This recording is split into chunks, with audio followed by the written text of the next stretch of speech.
ስሜ በፍቃዱ ተዘቀ እባላለሁ። የአብክመ ኢንዱስትሪና ኢንቨስትመንት ቢሮ የጨርቃጨርቅ ኢንዱስትሪ ልማት ባለሙያ ነኝ።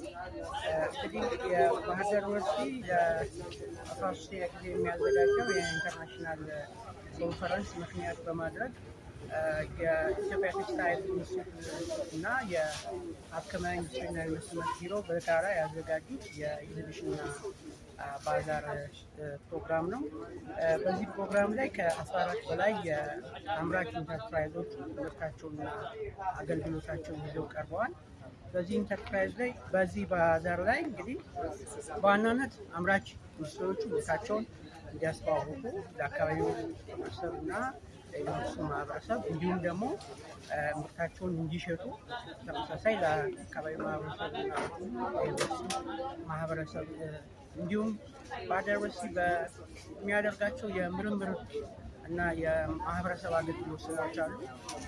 ያንን ደግሞ ፋብሪካዎቹ አምራች ኢንዱስትሪዎቹ ያንን የምርምር ስራ ወስደው በራሳቸው ካምፓኒ ላይ አዶፕት እንዲያደርጉ ወይም ደግሞ ይህን የምርምር እንዲያሰፉ ያግዛቸዋል። በተጨማሪም በኮንፈረንሱ ላይ የተጋበዙ ዓለም አቀፍ ተመራማሪዎች ስላሉ ከነሱ የሚወስዱትን ልምድና ተሞክሮ በጋራ በማቀናጀት ምርትና ምርታማነታቸውን እንዲያሳድጉ ያደርጋል። እንግዲህ በዋናነት የእኛ የአብክመ ኢንዱስትሪና ኢንቨስትመንት ቢሮ ከባህር ዳር ዩኒቨርሲቲ አይቴክስ ጋር የተፈራረምናቸው አግሪመንቶች አሉ።